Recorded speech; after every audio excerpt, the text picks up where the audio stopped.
काफ़ी बातों के सिलसिले में फिर से मैं आप सबका हार्दिक स्वागत करती हूँ। आज हम इस वीडियो में चाय के द्वारा भी ध्यानमग्न स्थिति में किस प्रकार हम जा सकते हैं और दिन में एक बार जापान के सफ़र करके कैसे हम वापस आ सकते हैं, इन दोनों विचारों के बारे में बात करने जा रहे हैं। तो देरी किस बात की, हम विषय में प्रवेश कर लेते हैं। आजकल हमेशा हमारा दिमाग इतना तेज रफ्तार से दौड़ने लगा है कि कोई मेट्रो ट्रेन या बुलेट ट्रेन की कंपेयर से करने से भी हमारा दिमाग उससे भी ज़्यादा तेज रफ्तार से जा रहा है ना।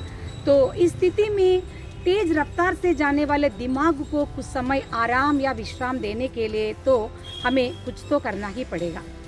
आजकल बहुत लोग ध्यानावस्था के बारे में या तो मेडिटेशन के बारे में बहुत कहते रहते हैं।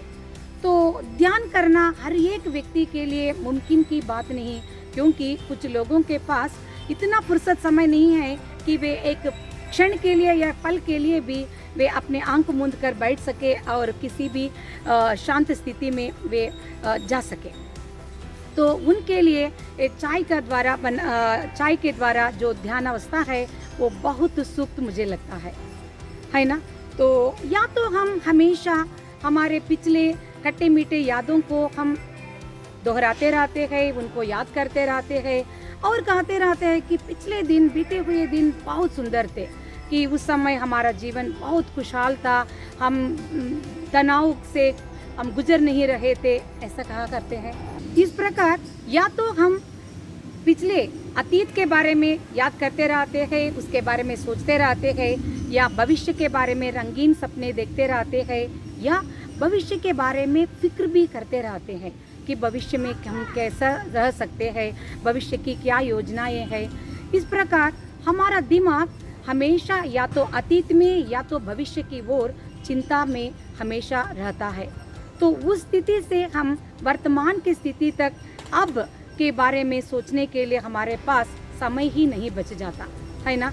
तो इस अवस्था में हमें एक दिन में एक बार जापान जाना ही होगा, क्योंकि जापान में एक टी सेरेमनी यानी चाय समारोह को आयोजन किया करते हैं कि रफ्तार से चलने वाला दिमाग को शांत करने के लिए यह एक मेडिटेशन पद्धति यानी ध्यानमग्न पद्धति के रूप में कहा गया है।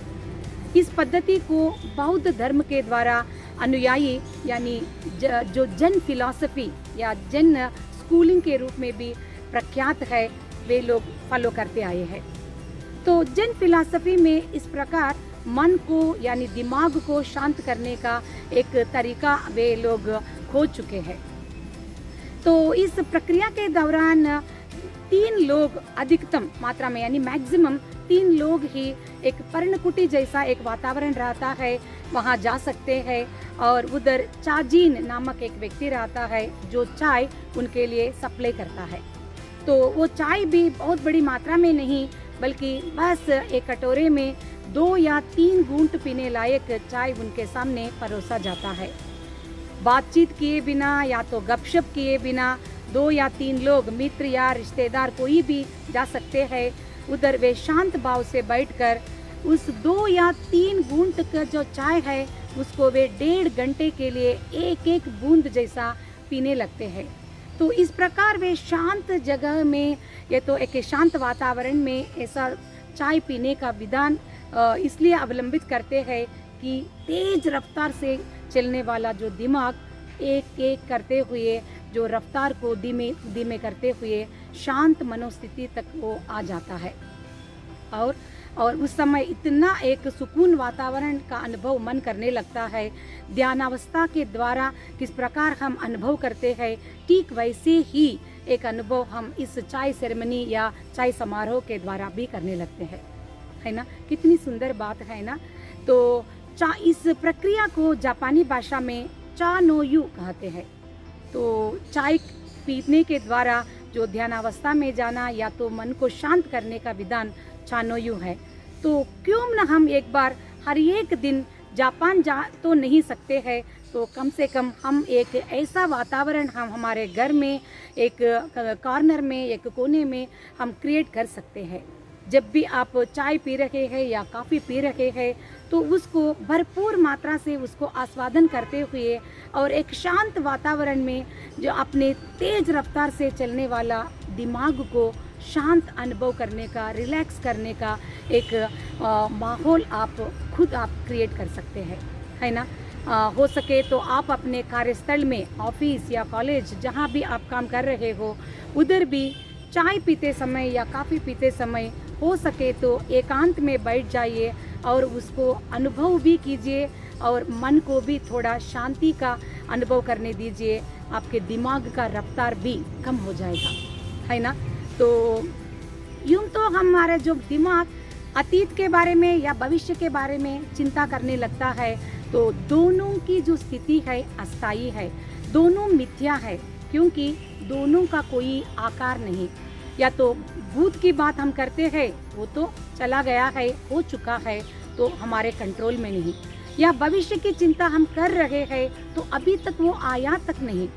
तो दोनों स्थितियों के लिए हमारा जो कंट्रोल बिल्कुल नहीं है तो उन पर हम नियंत्रण भी नहीं कर सकते हैं। तो हमारे नियंत्रण में है तो आज और अब, तो इस पल को हमें भरपूर मात्रा में अनुभव करना ही एक बुद्धिमान का एक लक्षण होता है ना। तो इस समय मुझे बॉलीवुड का एक प्रचलित गीत भी याद आ रहा है, आप सब लोग भी शायद सुन चुके होंगे। तो दो पंक्तियां ऐसे हैं, आने वाला पल जाने वाला है, आने वाला पल जाने वाला है, हो सके तो इसमें जिंदगी बिता दो, पल जो ये जाने वाला है, हो, है ना। तो अब इस पल में मैं वीडियो रिकॉर्ड कर रही हूँ, तो जब तक आपके सम्मुख ये वीडियो आएगा तब तक ये भूत का एक अंग बन चुका होगा, है ना।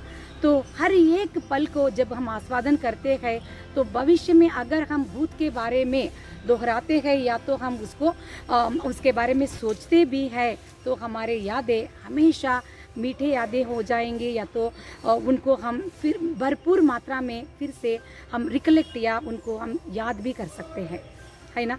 तो इसी उम्मीद के साथ एक चाय सेरेमनी का करने के लिए आपके घर में कौन सा कोना है, या तो आप एक जगह ऐसा ढूंढ लीजिए जहां आप एकांत में बैठकर एक बार दिन में जापान जाकर वापस आ सके, है ना।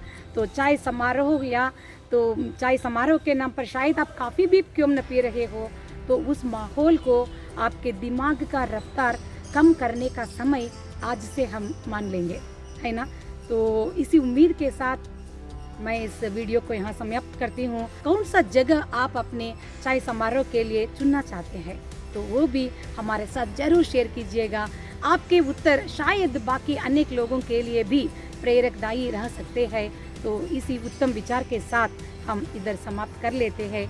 आने वाले हफ्ते एक नए विचार के साथ आपके सम्मुख ज़रूर मैं हाजिर हो जाऊंगी। तब तक के लिए मुस्कुराते रहिए। अलविदा, नमस्कार।